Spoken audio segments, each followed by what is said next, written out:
Hello जी, राम राम जी। कैसे हैं आप सब? उम्मीद करती हूँ आप सब बहुत अच्छे होंगे, स्वस्थ होंगे, खुशहाल होंगे अपने जीवन में। आज है मंगलवार 4 अगस्त और बच्चों के स्कूल जाने की तैयारी हो रही है। एंड हम लोग गए थे 13वीं पर सोमवार को 3 अगस्त को।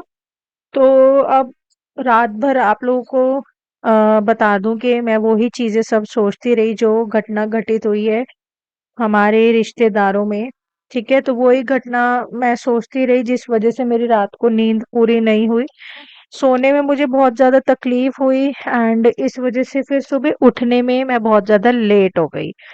6 मतलब ये 10 मिनट आगे है घड़ी, 6:40 पे मैं उठ गई थी। और यहाँ पर अब मैं गर्म पानी रख रही हूँ। सुबह सुबह उठते ही मैं भजन लगा लेती हूँ, फिर माता अन्नपूर्णा को यानी कि अपने गैस चूल्हे को मैंने प्रणाम किया, चुचकारा, माता अन्नपूर्णा होती हैं। और यहाँ पर अब फिर पानी गरम करा और मैंने अपना यहाँ रेडी कर लिया है लेमन हनी वाटर। और बस पानी लगाया ही था गरम होने और इतने जो है शोना खुद ब खुद ही उठकर आ गया। मुझे अंदर जाना ही नहीं पड़ा इसको उठाने के लिए। इसने बस मेरी आवाज सुन ली थी उठ के बाहर जाने की और ये पीछे पीछे उठकर आ गया। तो मैंने शोना को भी फिर पानी दे दिया और मैंने अपना लेमन हनी वाटर बैठ बैठ के आराम आराम से कंप्लीट किया, सिप सिप करके। अब आलिया का जो स्कूल लंच है वो मैं रेडी कर रही हूँ क्योंकि मेरा बेटा जो है वो तो वही देखो, सोना जो है वो तो फ्रूट लंच लेके जाता है, उसको मील स्कूल से मिलती है। तो आलिया को लंच घर से ही देना होता है, तो उसके लिए बना दिए मैंने जीरा आलू और साथ में रोटी। तो बहुत जल्दी झटपट जीरा आलू बन जाता है, उसमें ज़्यादा तकलीफ तकलीफ कह रही हूँ, उसमें ज़्यादा समय समय नहीं लगता है। तो कभी लेट भी हो जाए ना बनाने में तो फटाफट से 2 आलू काटो और छौंक दो जीरा में। तो जीरा आलू और रोटी लंच में गुड़िया रानी के लंच में डाल दिए हैं, मतलब लंच में तैयार कर दिए हैं। और इसका फ्रूट लंच जाता है तो यहाँ पे इसकी डिमांड थी कि इसको खाने हैं मैंगो फ्रूट लंच में। तो यहाँ पर इसके लिए मैं फटाफट से जो है, अभी तो मैंगो का सीजन चल ही रहा है और 2-4 दिन में जो है बस चले जाएंगे। अब मैंगो जाने का ही समय अब आ गया है। तो मैंगो तो भाई सबका फेवरेट फ्रूट होता है और ये ना सभी फलों का राजा भी मैंगो ही होता है। तो मैंगो जब तक रहेगा तब तक तो भाई मैं भी खाती रहती हूँ, बच्चे भी खाते रहते हैं। बच्चे और मैं मैंगो बहुत खाते हैं, बहुत ज्यादा। तो उसके फ्रूट लंच में मैंगो डाल दिए, स्लाइसेस करके डाल देती हूँ, साथ में चम्मच रख देती हूँ फोक वाला, जिससे उसको इजी रहता है, स्कूल में जाते ही उनका फ्रूट लंच हो जाता है प्रेयर होने के बाद। तो उसमें मैंगो डाल दिया और यहाँ पे आलिया का लंच कर दिया है पैक। रोटी डाल दी और उसका सब्जी और साथ में स्पून। बहुत सिंपल चीजें ही मेरे बच्चों को पसंद है। ज्यादा अगर मैं तामझाम वाली चीजें बना दूं ना, मतलब या ज्यादा ऐसे साउथ इंडियन बना लिया कभी, तो मेरे बच्चे खाते ही नहीं है, तो इसलिए मैं बनाती ही नहीं हूँ। मेरे बच्चों को बिल्कुल सिंपल खाना पसंद है। तो यहाँ पर नाश्ते में आज इनको बनाना शेक ही मैं दे रही हूँ क्योंकि बच्चों ने बोला था उनको रोटी या पराठी पराठा कुछ नहीं खाना, बनाना शेक ही पीना है। तो यहाँ मैंने फटाफट से दूध में बनाना डाला और साथ में इनका पाउडर भी मैंने डाल दिया क्योंकि इस बहाने जो है इनका जो मिल्क पाउडर है वो भी इस बहाने उसमें इनके बॉडी में चला जाता है। तो शेक बनाती हूँ जब भी मैं ठंडा ठंडा तो मैं डाल देती हूँ इनका प्रोटीन पाउडर। और यहाँ पर अब हम बच्चों को पिलाने के बाद इनका बनाना शेक, यहाँ पर हो गया है स्कूल जाने का टाइम और यहाँ पर हम जा रहे हैं बच्चों को स्कूल ड्रॉप करने के लिए। And see the weather, hello बारिश हो जी, रही राम है। राम जी। कैसे हैं आप सभी? उम्मीद करते हैं आप सब बहुत अच्छे होंगे, स्वस्थ होंगे, खुशहाल होंगे अपने जीवन में। आज है मंगलवार 4 अगस्त और बच्चों को ड्रॉप करके हम लोग आ गए हैं स्कूल से। आज मौसम बिगड़ा पड़ा है, बारिश हो रही है जब से मैं उठी हूँ तब से। एंड मैं अब आ गई हूँ यहाँ मशीन लगाने के लिए। तो अभी जो मशीन में कपड़े हैं वो है कलर प्रोटेक्शन वाले। कलर प्रोटेक्शन यानी कि हस्बैंड के भाई, उनके कपड़े लिक्विड वाले में ही धुलते हैं क्योंकि भाई उनके कपड़े ना बहुत ज़्यादा कॉस्टली आते हैं। लाइक लिवाइस की जीन्स, ये वो 8-8 हज़ार वाली रेड लुक करके उनकी एक सीरीज़ है, उसकी जीन्स होती है, स्पाइकर की होती है, स्पाइकर की नहीं, उसकी यूएस पोलो की। तो इनके कपड़े मैं ना सर्फ में नहीं धोती हूँ, जो पाउडर वाला आता है, लिक्विड वाले में धोती हूँ, कलर प्रोटेक्शन वाले में। ये देखो इसमें लिखा भी हुआ है कलर प्रोटेक्शन, क्योंकि अक्सर होता क्या है, क्योंकि बहुत पहले की बात है, बहुत पहले जब न्यू न्यू शादी हुई थी मेरी, तो मैंने 1-2 बार इनके पाउडर वाले सर्फ में धो दिए थे, टैंकी भर गई शायद। तो हुआ क्या था कि रंग उड़ गया था पूरा जीन्स का पूरा ही उड़ गया था रंग। हल्का सा भी कहीं से भी ऐसा नहीं था कि बचा हो। तो फिर जब हम लोग गए, ये कौन सी जीन्स थी, इंडियन टेरेन की ना, वो थी पैंट्स वगैरह। तो हम लोगों ने उधर से पूछा इंडियन टेरेन में जाके,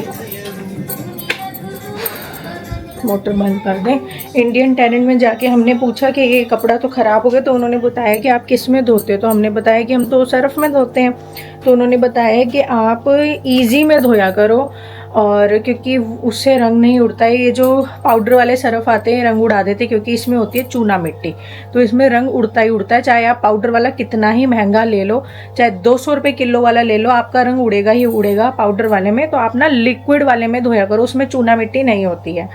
तो तब से फिर मैं ये वाला ही इनके कपड़ों के लिए इजी यूज़ करती थी। अब आजकल तो भाई सब चीज़ें एडवांस हो गई, सेफ वॉश भी आ गया, वो भी मैं यूज़ कर लेती हूँ। वो भी कलर प्रोटेक्शन वाला होता है। और ये वाला जो सर्फ एक्सेल का है, ये वाला, ये भी कलर प्रोटेक्शन वाला होता है। तो मैं इनका ये ही यूज़ करती हूँ। नहीं, सर्फ एक्सेल का नहीं है, सेफ वॉश का ये देखो, safe wash matic liquid colour protection. तो मैं इनके कपड़ों के लिए ये यूज़ करती हूँ। तो आज मशीन में भी इनके कपड़े हैं, साथ में हमारे भी हैं। तो मैंने कहा चलो आज लिक्विड वाले में कर देते हैं। मौसम तो ऐसे ही है गड़बड़, बारिश हो रही है। चलते हैं अब किचन में, चाय वाय बनाती हूँ। एसी चला दी यहाँ का, ताकि रूम जो है ठंडे रहे। गर्मी बहुत ज़्यादा हो रही है। ये वाली बारिश पता है कैसी है, ये वाली बारिश है कि ह्यूमिडिटी कर रही है बहुत गंदी वाली। ना प्रॉपर गर्मी हो रही है, ना कुछ सुहाना सा ठंडा सा मौसम हो रहा है। हो क्या रहा है कि बस ह्यूमिडिटी बढ़ रही है, ऐसे घुटन जिसे कहते हैं ना, वो हो रही है। चलो भाई, एसी चला दिया है रूम तक, ये वहाँ तक ठंडा कर देता है, चलता रहेगा ये।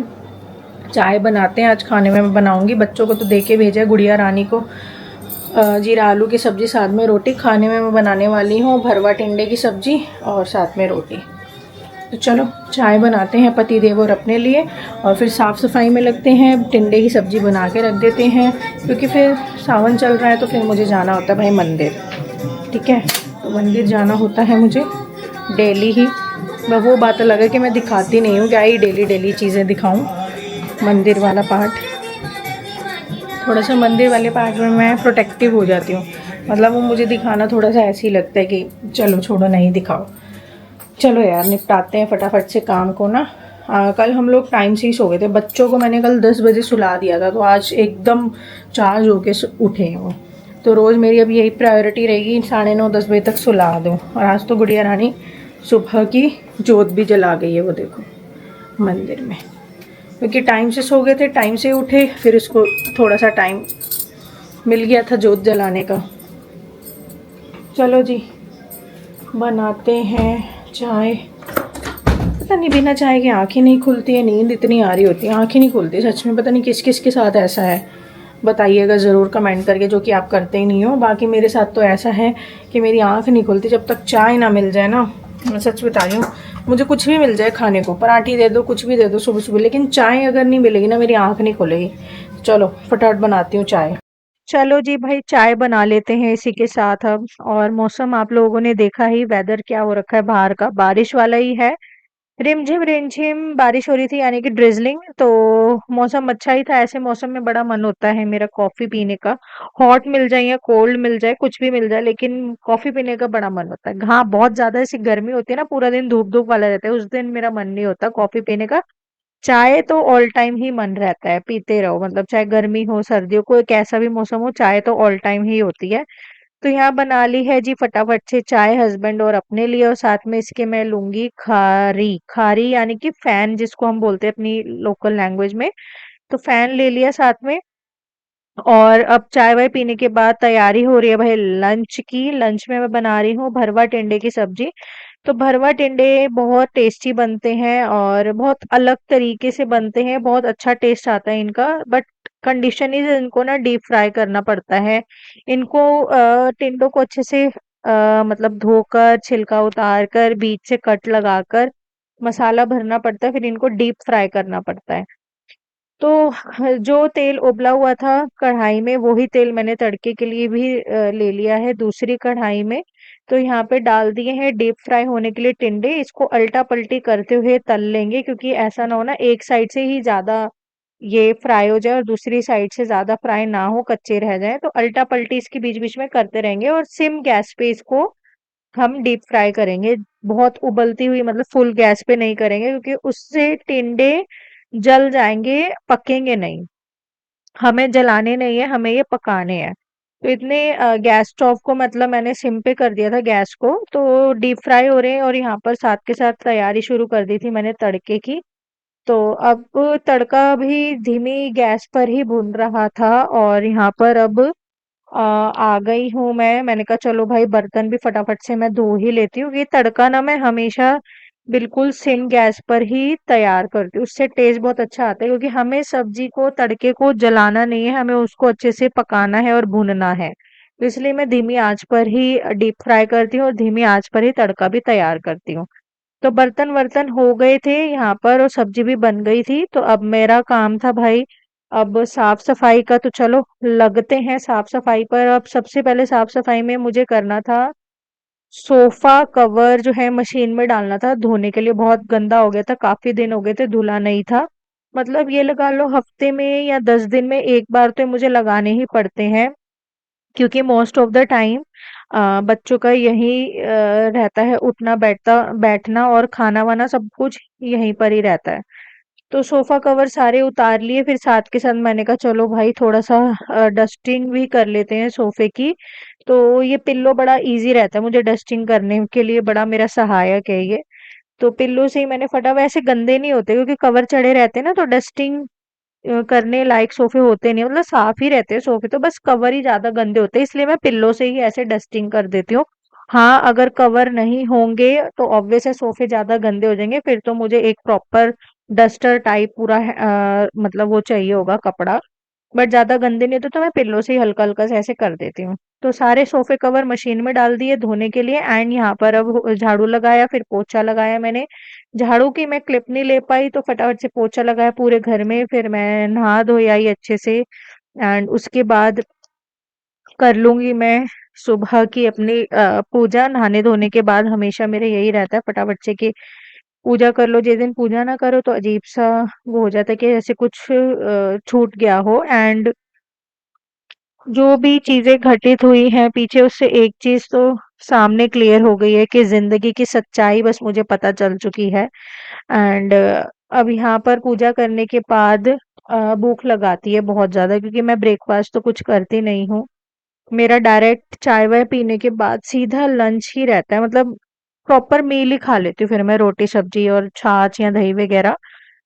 तो भूख लगाई थी बहुत जबरदस्त, तो यहाँ पे अब मैं बना रही हूँ फटाफट से अपने लिए रोटी। एंड भरवा टिंडों के साथ ना गरम गरम रोटी बहुत अच्छी लगती है। अगर आप पहले से ही बनी हुई रोटी खाओगे ना ज्यादा अच्छी नहीं लगेगी। तो यहाँ पे बच्चे भी स्कूल से आ चुके थे, उनको लाने के बाद ही मैं यहाँ अपना खाना खा रही हूँ। तो बच्चों को ले आई थी मैं, क्योंकि स्कूल से मैसेज आ गया था वेदर खराब है। तो भाई बच्चे आ चुके हैं स्कूल से, बच्चों को लेकर आई हूँ और मौसम बहुत डगमग आ गया है भाई। बीच में अभी बिल्कुल ठीक हो गया था, अब ऐसा मौसम है, इतनी अंधेरी छाई हुई है बाहर कि ऐसा लग रहा है जैसे रात हो गई है। और अभी 3 भी नहीं बजे, अभी 2:45 का टाइम हो रहा है, तो ऐसा लग रहा है जैसे रात हो गई है, इतनी अंधेरी छा गई है बाहर। रोटी दी अभी दोनों बच्चों को गर्मा गर्म बना के, और अब मैं भी खाऊंगी, क्योंकि भाई मैं तो मंदिर गई थी, उसके बाद बिना मंदिर जाए तो खाना खाऊंगी नहीं। सावन का समय चल रहा है, सावन के दिन चल रहे हैं, तो रोज मंदिर में जा रही हूँ जब से सावन लगा है। हालांकि जब ट्रेजेडी हुई थी तब नहीं लगा था, मंगल 28 जुलाई को तो नहीं लगा था ना सावन। तो जब से सावन लगा तब से मैं रोज मंदिर जा रही हूँ। मंदिर जाने के बाद फिर हम लोग चले गए थे, मेरे को बहुत भूख लग रही थी, तो मैं कहा यार मुझे भूख लग रही है, तो हस्बैंड फिर जूस पिलाने ले गए। फिर हम जूस वूस पी के मार्केट सी में चले गए थे उधर, और फिर हम बच्चों का स्कूल का टाइम हो गया तो बच्चों को स्कूल से लेकर फिर हम घर आए हैं। ठीक है, तो आते ही फटाफट से रोटी बनाई है गर्मा गर्म, हस्बैंड को भी दे दी, दोनों बच्चों को भी दे दी। अब मैं जा रही हूँ खाना खाने, और खाते हैं फटाफट से खाना। बारिश कभी भी आ जाएगी कुछ नहीं पता, पूरी अंधेरी छाई हुई है इस समय, पूरी एकदम, इतना काला हो रखा है ना बाहर, इतना अंधेरा छा रखा है, ऐसे लग रहा है ऐसे शाम के जैसे रात के 7 बज रहे हो, इस तरीके की हो रखी है अंधेरी। चलो यार मैं भी फटाफट से खाना खा लेती हूँ, भूख बहुत लग रही है क्योंकि सुबह भी लग रही थी तो मंदिर जाना था तो मैं नहीं खा पाई, फिर जूस पी के पेट भर लिया था। अब तो ऐसा हो रहा है रहा नहीं जा रहा बिना रोटी खाए। मैंने अपना भी खाना डाला हुआ है तो मैं भी खा लेती हूँ।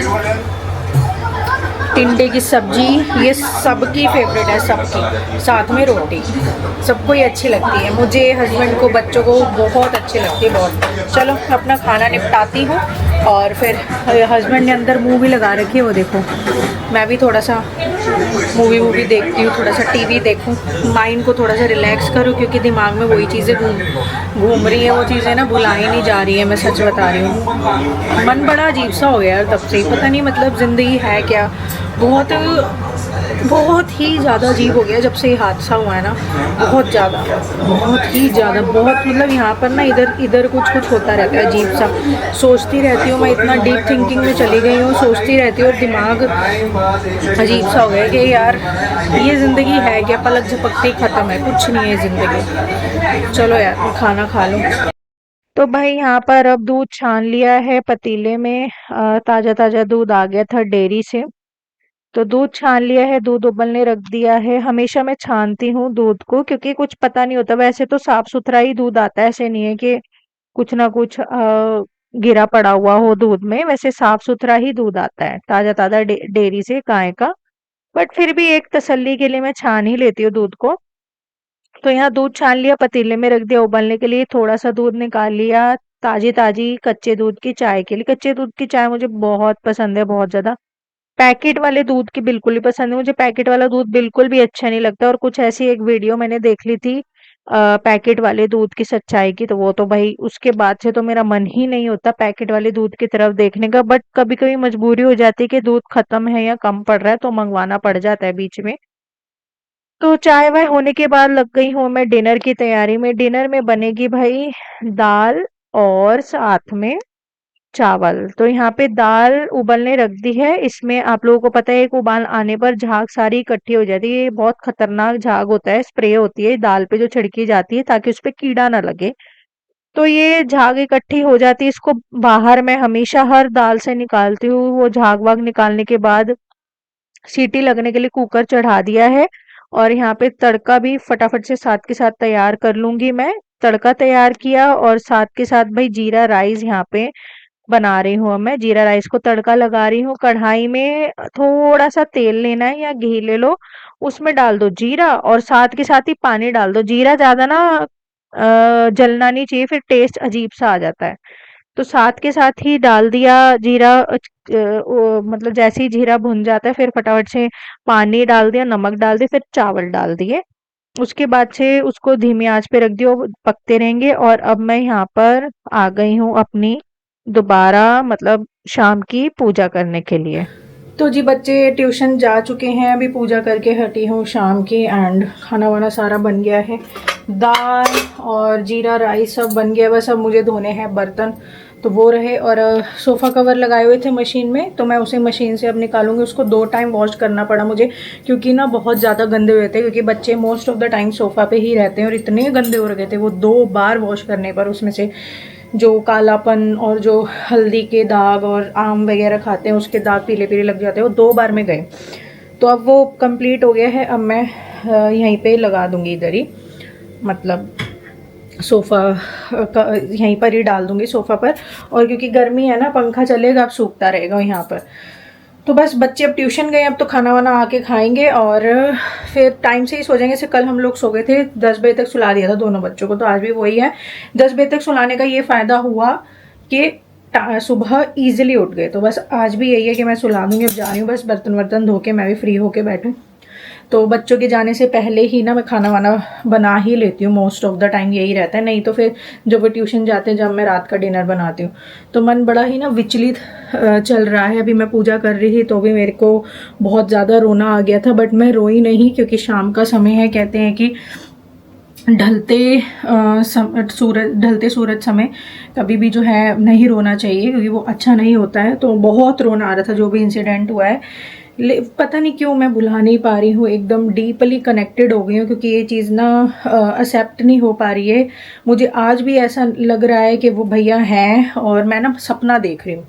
पता नहीं क्यों मुझे लग रहा है, लेकिन मुझे यही लग रहा है कि मैं ना गहरी नींद में सो रही हूँ और मैं सपना देख रही हूँ। पता नहीं हम लोग, मतलब मैं एक्सेप्ट नहीं कर पा रही, बड़ा मन बहुत उदास सा हो गया। इतनी कम उम्र 35 साल की क्या होती है यार, मतलब एटलीस्ट 50 एक साल भी जी जाते तो बहुत वो हो जाता, मतलब आधी से भी आधी उम्र नहीं जी। मैं क्या बताऊं, मतलब मैं कितना ज़्यादा इस हादसे से हिल चुकी हूँ, क्योंकि यार बचपन से ही देखो, वो 2 भाई हैं, मेरी मौसी के 2 बेटे हैं, बेटी नहीं है। उनकी कोई बहन नहीं थी, मतलब चाचा ताऊ में भी कोई बहन नहीं है, सबके लड़के ही हैं। मेरी मौसी के ससुराल में सबके लड़के ही हैं। तो उनको बचपन से राखी ना मैं ही बांधती आ रही हूँ, दोनों भाइयों को, दोनों भैया को, दोनों मेरे से तो बड़े ही हैं। तो दोनों भैया को मैं ही राखी बांधती आ रही हूँ बचपन से। ठीक है, तो अब एक भैया रह गए। विश्वास ही नहीं हो रहा है कि भैया जो है चले गए 35 साल की उम्र में। नहीं हो पा रहा यार विश्वास। वो जो गूंज जो है ना, वो मेरे कानों में, मेरे दिमाग में, मेरे मन में अंदर ऐसी बस गई है, बस वही गूंज उठती रहती है दिमाग में, मन में, कि जब मम्मी का कॉल आया तो कि मम्मी ने फ़ोन पे मुझे कहा था कि रोहित की डेथ हो गई। बस वो शब्द मेरे दिमाग में घूमते रहते हैं।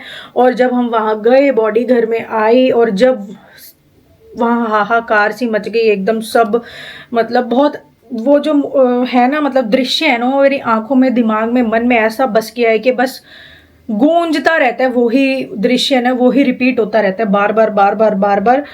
मैं अभी भी नहीं वो हो पा रही हूँ कि भैया हमारे बीच नहीं रहे। मैं इतनी ज़्यादा, अब तो नहीं पता यार, अब बस ये इस हादसे के बाद मैं ये कह सकती हूँ, अब तो ज़िंदगी का कुछ नहीं पता भाई। 2 पल की ज़िंदगी है, इसे बहुत अच्छे से जी लो। किसी के पीछे अपनी ज़िंदगी मत गवाओ, किसी के भी पीछे जो आपके रिश्तों को इम्पोर्टेंस देता, आपको मायने नहीं देता है, इज्जत नहीं करता है, उसके पीछे ना अपनी ज़िंदगी का जो कीमती समय है, अपनी ज़िंदगी को बेफिजूल में खर्च मत करो। बस भगवान का नाम लो, 2 पल की ज़िंदगी है, बस मैं यही कहूँगी, राम का नाम लो। कब ऊपर से बुलावा आ जाए किसी का आज के टाइम में कुछ नहीं पता। पहले समय में होता था 70 80 90 100 साल जी के इंसान मरता है, लेकिन आज मैं कह सकती हूँ कुछ नहीं पता। और देख ही रहे हो कहाँ पे प्रलय आ जाती, छोटे छोटे बच्चे 2 2 3 3 साल के, 1.5 साल के, 6 6 महीने के, 2 महीने के, है ना, बच्चे गुजर जाते हैं प्रलय में। भूकंप आ जाता है, कहीं हादसा हो रहा है, कहीं कुछ कुछ हो रहा है, मतलब इतने लोग आज के समय में जाने लग गए हैं, इतने लोग जा रहे हैं, बच्चों से लेके बूढ़ों तक, कि मैं क्या बताऊं। इतने हम लोग न्यूज़ वगैरह तो देखते ही हैं। तो 2 पल की जिंदगी है भाई, भगवान का, राम का नाम लो। कब ऊपर से बुलावा आ जाए ना, यही एक कड़वा सच है। हम कठपुतलियां हैं, इंसान जो है हम कठपुतलियां हैं। बस भगवान जी हमें ऐसे ऐसे नचा रहे हैं कठपुतलियों पे, और हम नाच रहे हैं बस, और कुछ नहीं है। ये जो जिंदगी है ना, ये रियलिटी नहीं है, रियलिटी है आफ्टर लाइफ, जो शरीर छोड़ के हमें एक दिन चले जाना है। तो राम का नाम लो, अच्छे कर्म करो, किसी भी बेफिजूल के व्यक्ति के पीछे अपने कीमती समय को, अपने जीवन को व्यर्थ मत करो। बस मैं तो यही कहूंगी, राम का नाम लो भाई, राम का नाम। कब ऊपर से आ जाए बुलावा कुछ नहीं पता। ढलते सूरज का समय है, सूर्यास्त का समय है, ये चीज़ें मैं तब बोल रही हूँ क्योंकि मैं अंदर से हिल चुकी हूँ, क्योंकि ढलते सूरज समय ये बातें नहीं करनी चाहिए। लेकिन कुछ अब ऐसा बचा ही क्या है बताओ। जवान हमारे घर में जो है एक मृत्यु हो गई है, अब क्या बचा है? कुछ नहीं बचा। चलो मैं इस वीडियो को यहीं एंड करती हूँ। आप लोगों से मिलते हैं कल नेक्स्ट वीडियो में, नेक्स्ट ब्लॉग में। तब तक के लिए bye bye, take care, keep supporting में। जय श्री राम।